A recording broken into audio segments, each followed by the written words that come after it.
Hello everyone. हमने last time chapter 3 में किए थे ग्रुप्स ऑफ पीरियड्स के बारे में डिस्कशन की थी। आज जो हम करने वाले हैं, आज हम करेंगे इलेक्ट्रॉनिक कॉन्फ़िगरेशन और टाइप्स ऑफ एलिमेंट्स, मतलब SPDF एलिमेंट्स के बारे में हम पढ़ने वाले हैं। सबसे पहले जो लॉन्ग फॉर्म है पीरियोडिक टेबल की, it is divided into long form of periodic table is divided into 4 blocks। 4 blocks में डिवाइड किया। और 4 blocks कौन से है? वो ये है, ऊपर लिखे हुए SPDF एलिमेंट्स। ये ब्लॉक है S block elements, P block element, D blocks element and F block element. 4 blocks है हमारे पास। नाउ क्या क्राइटेरिया रखा हमने S block, P block, D block और F ब्लॉक के लिए? क्राइटेरिया ये है कि inclusion in block is linked with the subshell. ये सबशेल से लिंक्ड है, मतलब इन विच the last electron in its atom is filled। किस चीज पे ये ब्लॉक्स डिसाइड हुए? जो लास्ट इलेक्ट्रॉन होता है ना एटम का, वो जिस भी ऑर्बिटल में या जिस भी सबशेल में जाता है, अकॉर्डिंगली वो ब्लॉक उसका डिसाइड हो जाता है। अगर आपका लास्ट इलेक्ट्रॉन S ऑर्बिटल में जाता है तो वो S ब्लॉक है। लास्ट इलेक्ट्रॉन अगर F ऑर्बिटल में जाता है तो वो F ब्लॉक एलिमेंट हो जाता है। तो उस बेसिस पे ब्लॉक्स आपके डिसाइड हुए। तो इसी के बेसिस पे हम सबसे पहले जो डिस्कस करने वाले हैं वो है S ब्लॉक एलिमेंट। सबसे पहले हम S ब्लॉक एलिमेंट्स को डिस्कस करेंगे। S ब्लॉक एलिमेंट्स जो होते हैं उनकी जनरल इलेक्ट्रॉनिक कॉन्फ़िगरेशन है ns1 या 2 electron, right? So as I told you, block is decided on the basis of the last electron which is filled. So S block element की बात कर रही हूं तो last electron is filled in S subshell. Last electron S subshell में fill हुआ है। So क्योंकि S orbital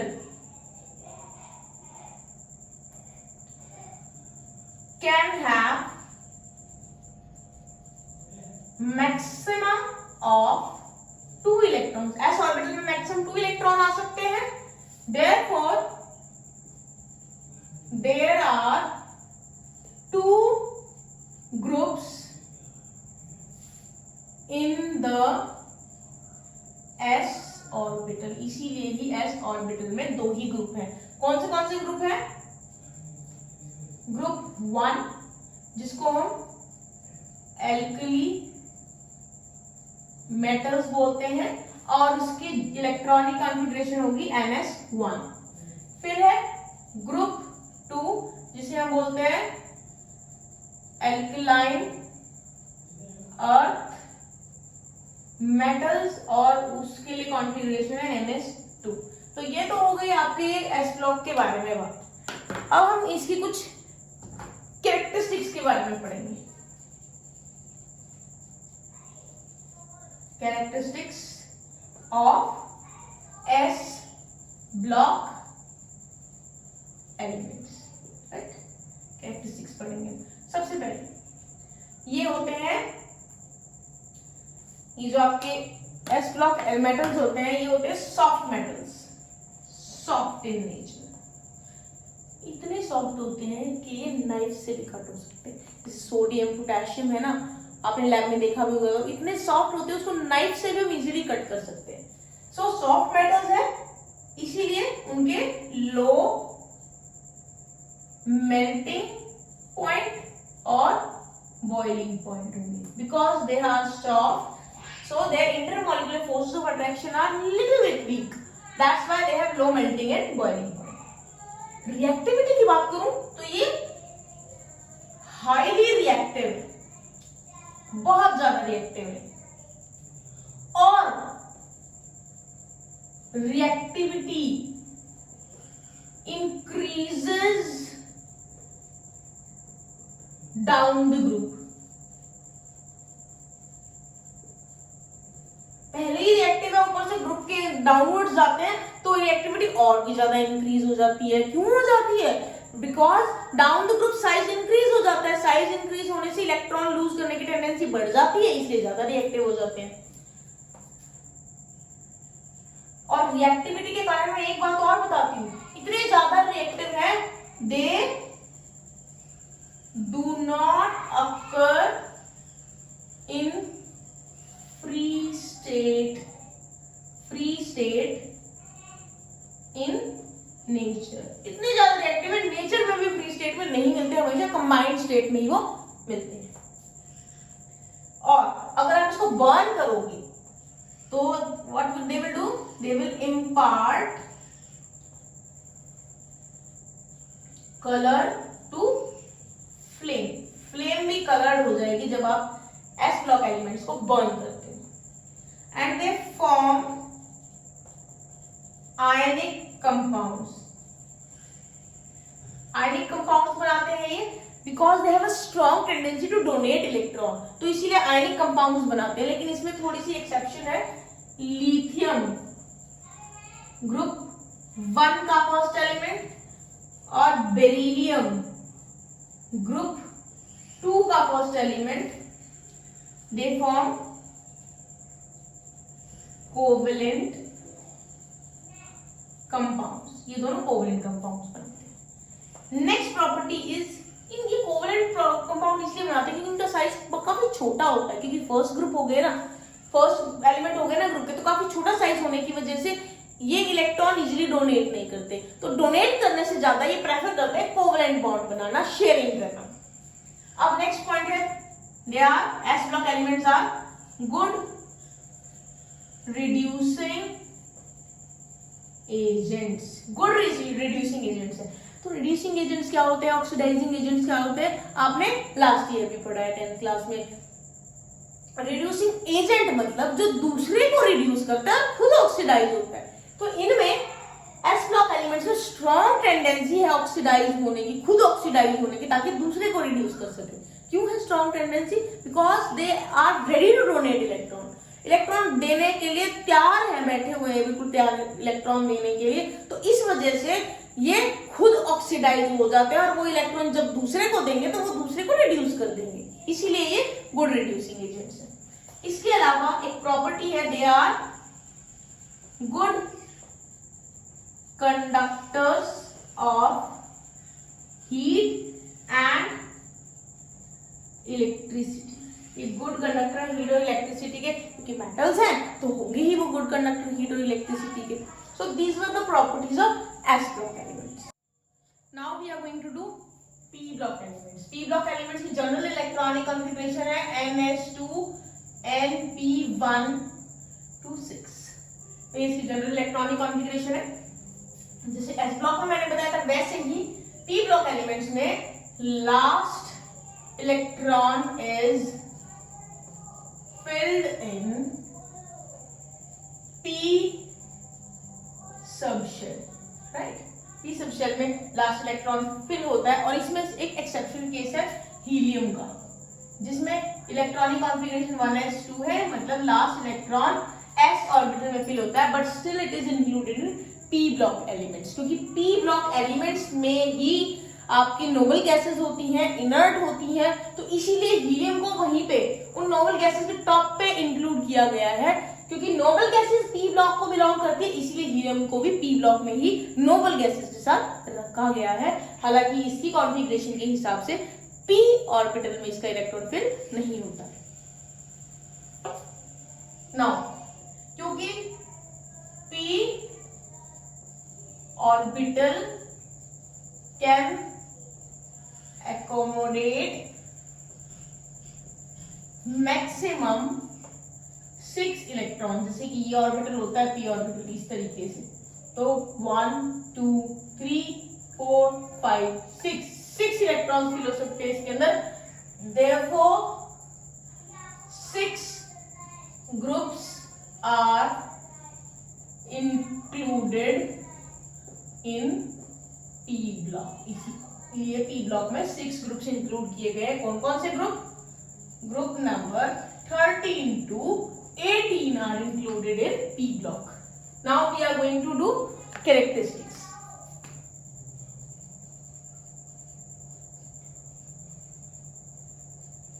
Characteristics of P block elements. Characteristics करते हैं। इसमें mostly metals and non metals both are included. दोनों ही इसमें इंक्लूड होते हैं। Metallic character. मेटेलिक कैरेक्टर की अगर मैं बात करूं तो मेटेलिक कैरेक्टर इंक्रीज होगा फ्रॉम टॉप टू बॉटम।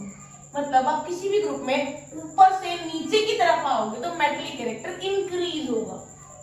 क्यों होगा? क्योंकि डाउन द ग्रुप आने पे साइज इंक्रीज हो जाता है एटम का, और साइज इंक्रीज होने से उसकी इलेक्ट्रॉन डोनेट करने की टेंडेंसी बढ़ जाती है, और इलेक्ट्रॉन डोनेट करने की टेंडेंसी क्या होती है? Metallic character. अगर मैं नॉन मेटेलिक कैरेक्टर की बात करूं, नॉन मेटेलिक कैरेक्टर के लिए अगर मैं बात करूं तो नॉन मेटेलिक कैरेक्टर इंक्रीज होगा फ्रॉम लेफ्ट टू राइट। क्यों होगा? क्योंकि लेफ्ट से राइट की तरफ जाने पे साइज छोटा होता चला जाता है एटम का, क्योंकि इलेक्ट्रॉन एक ही शेल में ऐड होते चले जाते हैं। साइज छोटा होने पे क्या होता है? उसकी इलेक्ट्रॉन लेने की टेंडेंसी बढ़ जाती है। इलेक्ट्रॉन लेने की टेंडेंसी बढ़ना मतलब नॉन मेटेलिक कैरेक्टर। ज्यादातर जो कंपाउंड्स बनते हैं पी ब्लॉक एलिमेंट्स में कोवेलेंट कंपाउंड्स बनते हैं।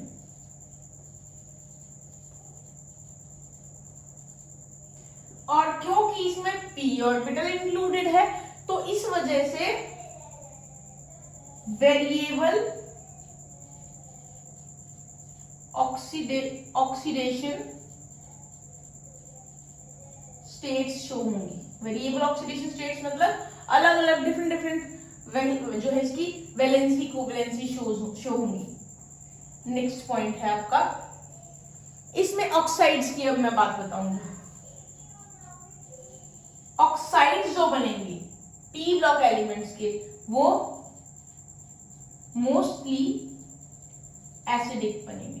एसिडिक ऑक्साइड्स किसके होते हैं? नॉन मेटल्स के होते हैं। तो पी ब्लॉक एलिमेंट्स में मोस्टली नॉन मेटल्स इंक्लूड होते हैं, इसीलिए मोस्टली एसिडिक ऑक्साइड्स बनते हैं इसके। अब मैं बात करूंगी रिड्यूसिंग कैरेक्टर की।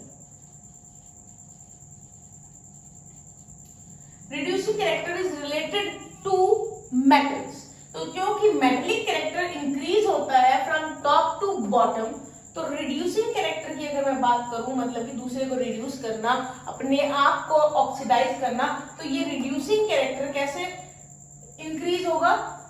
Increase from top to bottom. और मैं अगर ऑक्सीडाइजिंग कैरेक्टर की बात करूं तो ऑक्सीडाइजिंग कैरेक्टर मतलब खुद को रिड्यूस करना, ये नॉन मेटल का नेचर है, और दूसरे को ऑक्सीडाइज करना। तो खुद को रिड्यूस करने का नेचर मतलब ऑक्सीडाइजिंग कैरेक्टर की जो ऑक्सीडाइजिंग कैरेक्टर है वो रिलेटेड है नॉन मेटल से, तो इसीलिए रिड्यूसिंग कैरेक्टर इंक्रीज होता है फ्रॉम लेफ्ट टू राइट। अब बात करते हैं रिएक्टिविटी। रिएक्टिविटी इंक्रीज होती है डाउन द ग्रुप, क्योंकि साइज बढ़ जाता है, साइज बढ़ जाता है तो रिएक्टिविटी बढ़ जाती है। नेक्स्ट ग्रुप 18 एलिमेंट्स को कि जिनकी इलेक्ट्रॉनिक कॉन्फ़िगरेशन NH2 NP6 है, उन्हें हम बोलते हैं नोबल गैसेस, इन्हें हम नोबल गैसेस बोलते हैं। लेकिन ये जो कॉन्फ़िगरेशन है इसमें हीलियम इंक्लूड नहीं होता, जिसकी कॉन्फ़िगरेशन 1s2 है, क्योंकि इसमें पी ऑर्बिटल फिल नहीं होता है, जो कि मैं आपको यहां भी बता चुकी हूँ। ग्रुप 17 जिसकी कॉन्फ़िगरेशन है जनरल ns2 nt5, इन्हें हम बोलते हैं हेलोजेंस। हेलोजेंस मतलब होते हैं सॉल्ट फॉर्मिंग। तो सॉल्ट फॉर्मिंग है, तो क्योंकि सी वाटर जो होते हैं उसमें मोस्टली सॉल्ट्स होते हैं, तो सी वाटर में, वाटर के अंदर chlorides, bromides, iodide salts present होते हैं। तो इसीलिए ग्रुप 17 जिसमें ये हैलोजेंस इंक्लूड होते हैं, क्लोरीन, ब्रोमीन, आयोडीन, इसीलिए ही क्योंकि वो सॉल्ट फॉर्मिंग है, इसीलिए इसका नाम होता है हैलोजेंस। नाउ ग्रुप 16 कॉन्फ़िगरेशन है जनरल ns2 np4, जिनको हम बोलते हैं कैल्कोजेंस। कैल्कोजेंस बोलते हैं, कैल्कोजेंस का मतलब होता है ओर फॉर्मिंग। जो हमारे ओर्स प्रेजेंट होते हैं वो मोस्टली ऑक्साइड्स, सल्फाइड्स और सल्फेट्स की फॉर्म में होते हैं। और वो कौन से ग्रुप से आते हैं? Oxide, oxygen, sulphur. ऑक्सीजन से ऑक्साइड बनता है, सल्फाइड एस से बनता है, सल्फेट ओ और एस दोनों से बनता है। तो कहां से आते हैं? ग्रुप 16 एलिमेंट्स से वो आते हैं। इसीलिए ग्रुप 16 एलिमेंट्स को चाल्कोजेंस, जो कि और फॉर्मिंग होते हैं, ये बोलते हैं। उसके अलावा मैं आपको एक चीज और बताऊंगी यहाँ पर, क्योंकि हम एस ब्लॉक और पी ब्लॉक दोनों ही पढ़ चुके हैं। तो एस ब्लॉक और पी ब्लॉक, इन दोनों को कलेक्टिवली रिप्रेजेंटेटिव एलिमेंट्स बोला जाता है। तो ये आपको पता होना चाहिए कि what are representative elements. S block and P block elements are collectively known as representative elements.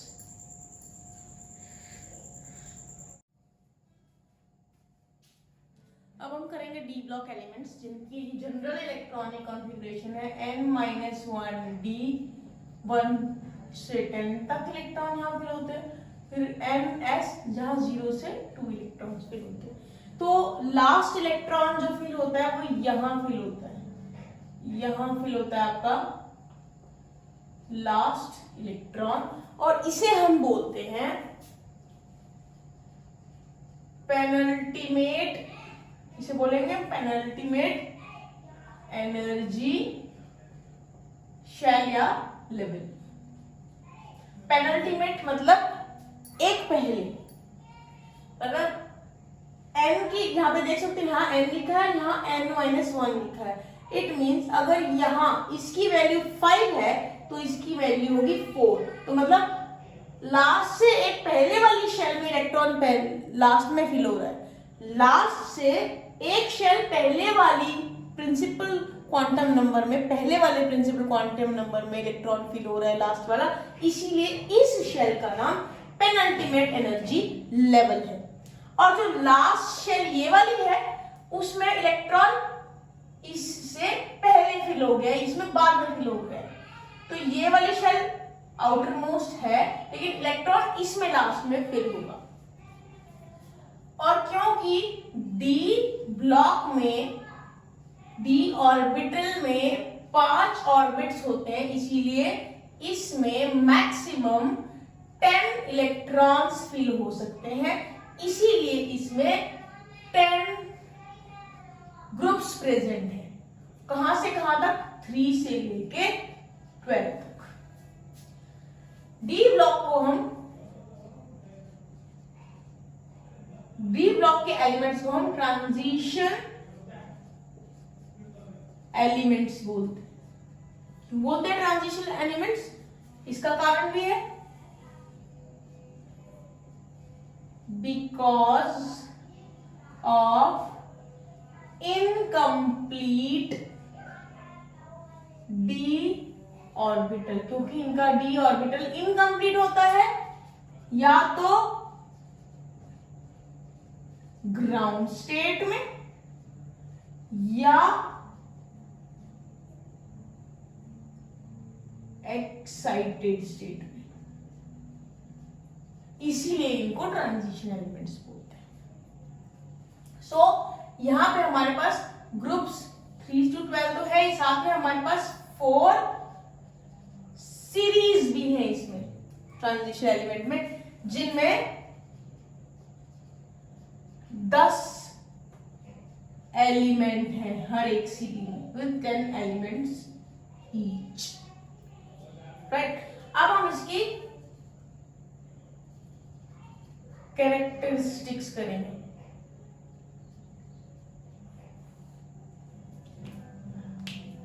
Characteristics करते हैं अब इसकी हम, क्योंकि ये मेटल्स है, generally they have all metals, they are metals, right.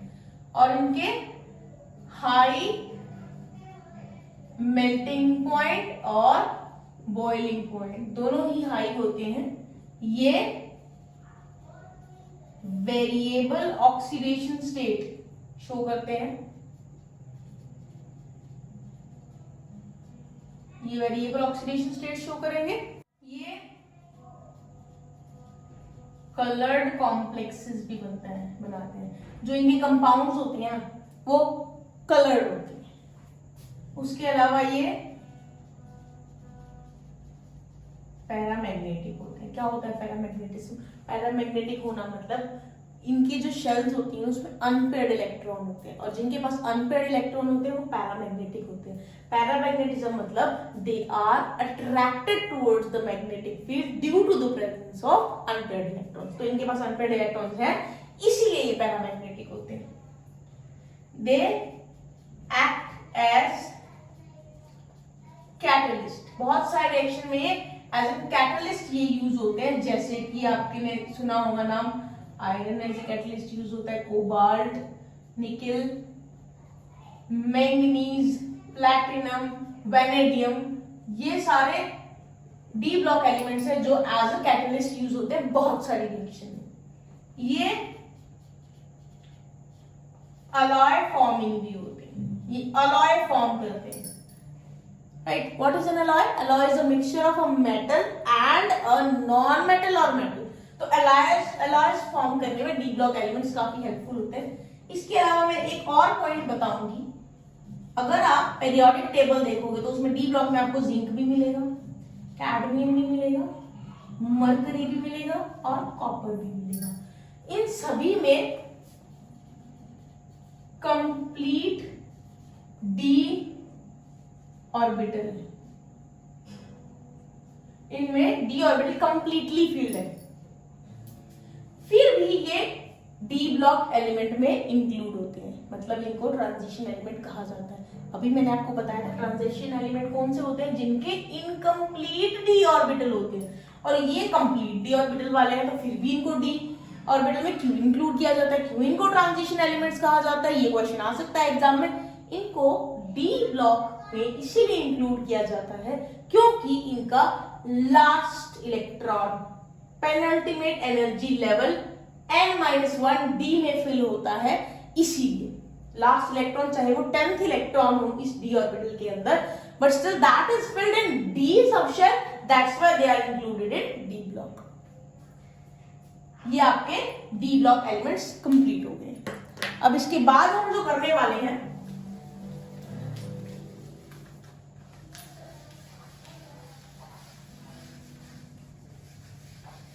अब हम करेंगे एफ ब्लॉक एलिमेंट्स।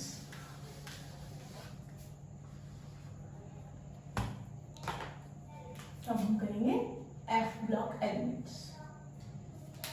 जो आपके एफ ब्लॉक एलिमेंट्स हैं उनकी अगर मैं जनरल कॉन्फ़िगरेशन लिखूं तो वो होगी n-2 F 1 to 14, फिर आएगी आपकी n-1 D 0 to 1, फिर आपकी आएगी ns2। तो इसको आप देख सकते हो कि यहां पर ये जो शेल है n-2, इसका नाम है एंटी पेनल्टीमेट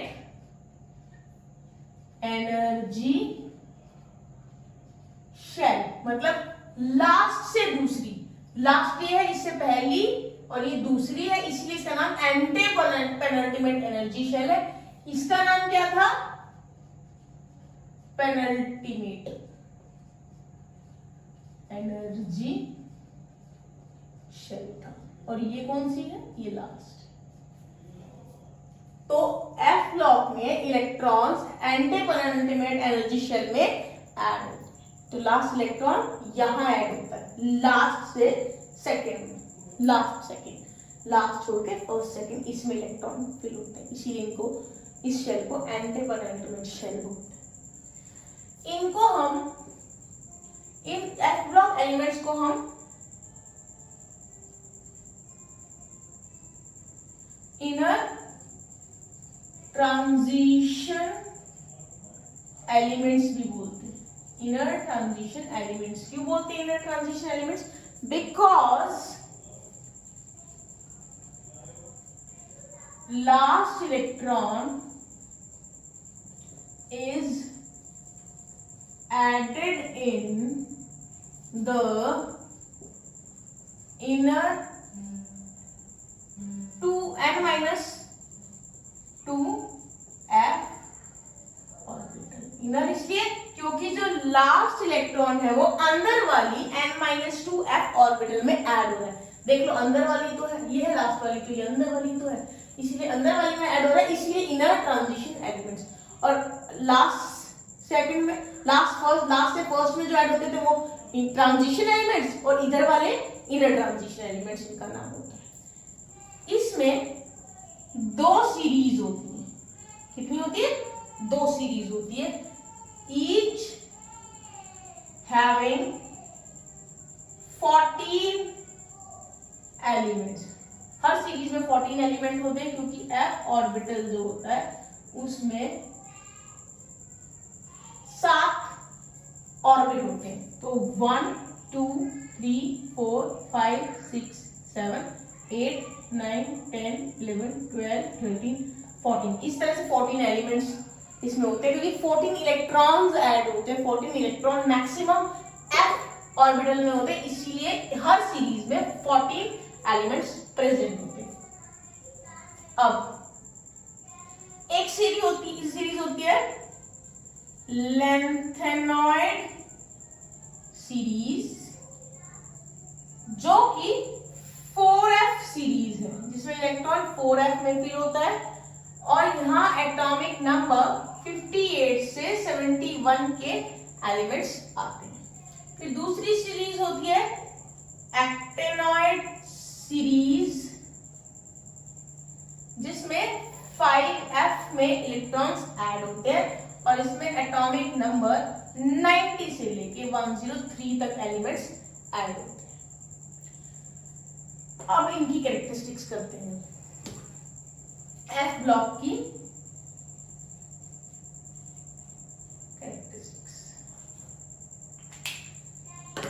कैरेक्टरिस्टिक्स इनकी जनरली डी ब्लॉक एलिमेंट्स की जैसी होती है लगभग। सो दे आर हैवी मेटल्स।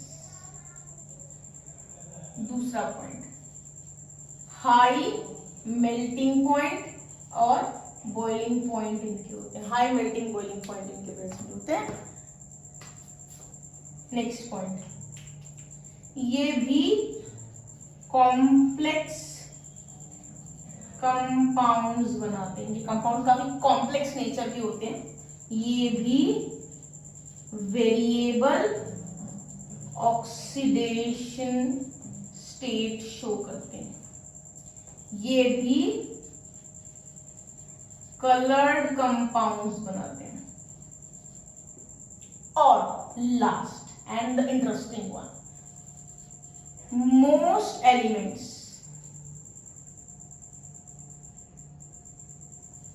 जो मोस्टली एलिमेंट्स होते हैं इन एक्टिनॉइड सीरीज के जो मोस्टली एलिमेंट्स होते हैं are radioactive. They are mostly radioactive in nature.